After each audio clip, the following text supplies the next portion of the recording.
Final Space is one of the most frustratingly awesome shows I've seen in a while. It bugged me so very much, was totally the opposite of what I'm usually into. And yet, I still ended up loving Final Space. I am quite baffled by it. So you know what? It's getting a review.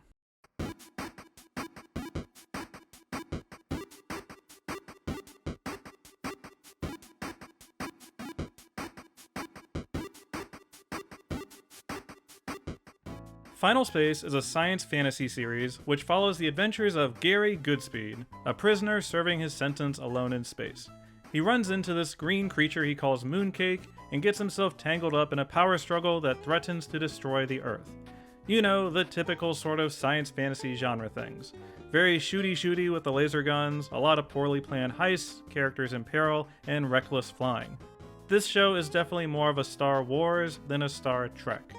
In fact, I would argue Final Space pushes even further into ragtag chaos, resembling something more like Guardians of the Galaxy, or maybe a JRPG, weirdly enough. This isn't really a show about overthrowing an empire, dealing with interplanetary politics, or raising a rebel army. In fact, Final Space openly mocks the idea of a rebellion, and probably the most annoying running joke of the series. Sure, there's a character melodramatically named the Lord Commander, and of course, he commands an army that needs to be consistently gunned down with lasers. But fundamentally, Final Space is a character-based conflict. It will twist and contort its plot into pretzels if it can find new avenues for character development. For better and for worse, it's a plot-driven show that caters entirely to its characters. I think one of the most polarizing aspects of Final Space is probably the Gary himself and his personality. Gary is a lot. I don't want to sound like someone on Reddit, but this guy can be annoying at times, especially in the first few episodes. Final Space presents a flawed protagonist up front, this dumb, hyperactive man-child who thinks he's some kind of hotshot Han Solo archetype. Look at him thinking he's the captain of his prison ship. Who does this guy think he is? Also, why does he shout so much? That being said, Gary is a character who matures a lot over the course of 3 seasons. The guy's got a big heart and actually learns from his mistakes. His personality is always going to be a bit extra, let's just face it, but they do tone him down by about 20% in Season 2, and by Season 3, honestly, he's probably the most consistently well-written character on the show. What I especially love about Gary is how ordinary and naturally untalented he is. He's not destined for greatness or is bestowed with superpowers. He's not a Luke Skywalker either, who starts out raw and gets an intense training session. Instead, Final Space surrounds Gary with extremely goal-oriented characters who are generally better than him at everything.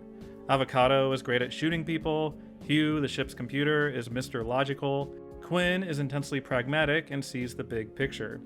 Each of them serve as distinct character foils for Gary's big personality.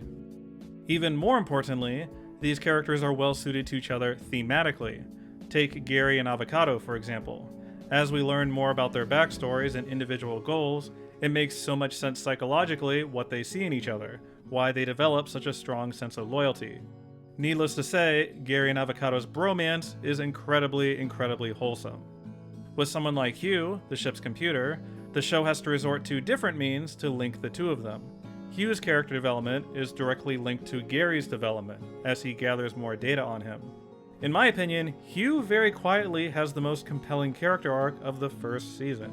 Hell yeah, dog. However, since Gary is the centerpiece of so much attention, the show can struggle sometimes in finding meaningful things for others to do. I think Little Cato occasionally suffers the most in this regard. Like, don't get me wrong, I love Little Cato. How can anyone not enjoy Spider-Cat? But sometimes he feels more like a symbolic character than someone who actually gets to do stuff. In addition, this Gary-centric approach causes relationships between the secondary cast to remain underdeveloped. There are some important duos the show doesn't invest enough time into, character spotlights that come a little too late. Even a main character like Quinn is closed off to the audience for far too long. They instead go a more mysterious route with her. I really like Quinn. I'm definitely more of a Quinn than a Gary. I just want to know more about her. Final Space loves to go directly into its characters' heads, exploring what makes them tick and exposing their past traumas. It excels in the show don't tell category of storytelling. They're not like, oh, I can't go out there because of such and such. Instead, they'll find a way to throw the audience right back into that moment, even if it means contriving an improbable situation to make it happen. These sequences are often quite intense and cause the characters to do incredibly illogical things. Plots, for better and for worse, are sometimes driven by emotion rather than logic. It's the kind of show where both the heroes and villains will monologue instead of just pulling the damn trigger. This show is addicted to gravitas. I was also surprised by how dark Final Space can get. It presents this lighthearted action-adventure comedy, but there's some pretty messed up stuff that happens, most of which are spoilers I'm trying to tiptoe around. The show doesn't gloss over unpleasant implications. If anything, it indulges in rolling around the mess the characters create. If there's an especially sad moment, oh boy will Final Space go for it. Dramatic reaction shots, characters crying their eyes out, the slow motion yelling. Subtlety is most certainly not Final Space's specialty. This is a show that will tell you exactly what it means and milk every last ounce out of its numerous emotional gut punches. You have been warned. Since Final Space has so many comedic elements, this can create a metric ton of tonal whiplash. It's incredibly jarring. Like they have a comic relief robot named Kevin, who's basically the Dr. Zoidberg of the show. When the characters are feeling down, here comes Kevin to make things awkward or tell an ill-timed joke. In some cases, this technique is successful in cutting through the treacle. Other times, especially in intensely melancholic situations, we feel just as annoyed as the characters. Sometimes it's the story structure itself that creates the tonal whiplash. There's literally an episode that opens with a silly and fun Footloose dance, and then spends the next 19 minutes torturing the most wholesome character on the show. Hooray! This is, by the way, the best episode of Season 2. The point is, I don't always know how to feel when watching Final Space. This combination of irreverent jokes, heavier relationship drama, and action-adventure set pieces means the show has to wear a lot of different hats. In my opinion, the area the show struggles most is in the humor department. Final Space's jokes can be extremely hit or miss. I don't know if this is entirely the show's fault, since the network buried it in notes, requesting edgy, exaggerated jokes to fit in with its Adult Swim contemporaries. There are moments where it feels like they desperately want to be a Futurama or a Rick and Morty with crazy, over-the-top comedic situations. But Final Space doesn't have the ironic detachment that other shows have. Gary will scream about how messed up something is, and that's pretty much the shtick. There isn't much cool sarcasm or snark, they tend to play things big and broad. I do appreciate the sincerity of Final Space's jokes, that it doesn't try to hide under layers and layers of irony, but I think it could work on its comedic balance. They love jokes about awkward or annoying situations too much. They sometimes dwell on the punchline or take a gross out joke way too far. I'm looking at you, Season 2. They have some good dialogue exchanges, they just need to tighten things up. Also, Tribor sucks. I just have to say it. Do Tribor's jokes wear out their welcome? They do. As for the action-adventure elements, honestly, I have trouble evaluating this.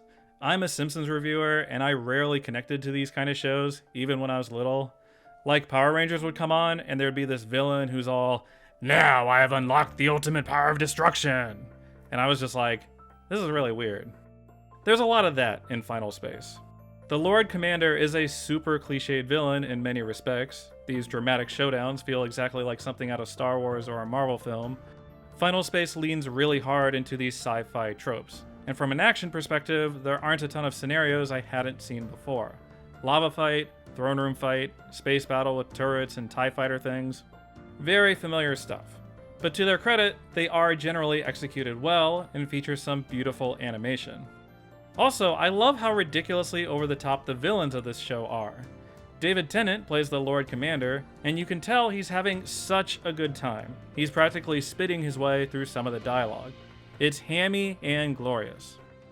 One of the weirder things about Final Space is how the show evolves over the course of its 3 seasons. Where they start and where they finish feel like dramatically different shows. Season 1 is probably the most straightforward narratively, even if they're still working on characterization and tone.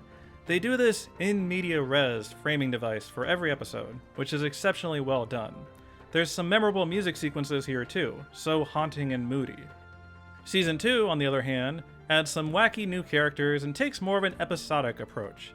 The new characters do add a needed wrinkle and help center Gary's personality to more comedic straight man roles, but Season 2 is full of baffling decisions comedically and narratively. Like there's one episode where it turns out the villain is some guy. Okay. When Season 2 is good, it's really good. When it's bad, it's really bad. Then in Season 3, the show basically becomes an anime. It's kind of amazing. They fixed most of the Season 2 problems, and it became this action-packed dramedy full of emotional highs and lows. It's not perfect, but I love Season 3. I'm incredibly disappointed the show got canceled because it feels like they finally made the show that they always wanted. I feel kinda guilty for only watching it now, after the fact. The reason I'm making this review was because I watched Johnny Two Cello's excellent video on it, and it inspired me to discuss this weird show.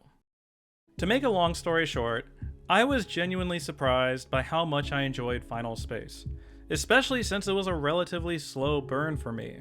To be honest, it really wasn't until episode 4 until I got this show, understood its appeal. At the beginning of that episode, I'm like, Gary is so cringeworthy and annoying. And by the end, it's, oh my god, I have to see what happens to this guy. In one sequence, the whole show just kinda clicked for me. Ultimately, Final Space is an incredibly inconsistent show, full of high highs and low lows. I found myself frustrated on multiple occasions. But even in the most confused episodes, there's always some little spark that shines through, something meaningful hidden in the most ridiculous narratives. I love Final Space's elegant simplicity, that fundamentally, everything happens because Gary loves mooncake and mooncake means something to him. That's it. That's the inciting incident. I wondered at the start why we were stuck with this hyperactive idiot man-child, but I came to appreciate what an unconventional protagonist he is functionally. It would be like if Sam were the main character of Lord of the Rings. Gary isn't the chosen one, doesn't have a certain set of skills. His superpower is his undying loyalty to his friends. That's all he seems to care about. I think it's incredibly cool that something so simple snowballs into this exciting space adventure full of twists and turns. Is this show melodramatic? Is the plot kinda contrived? Do they make a lot of mistakes? Absolutely. Final Space is a lot of things, but it is never ever boring. I really enjoyed watching it. Also, what the hell, Warner? Give this thing a season 4 and let them finish their story.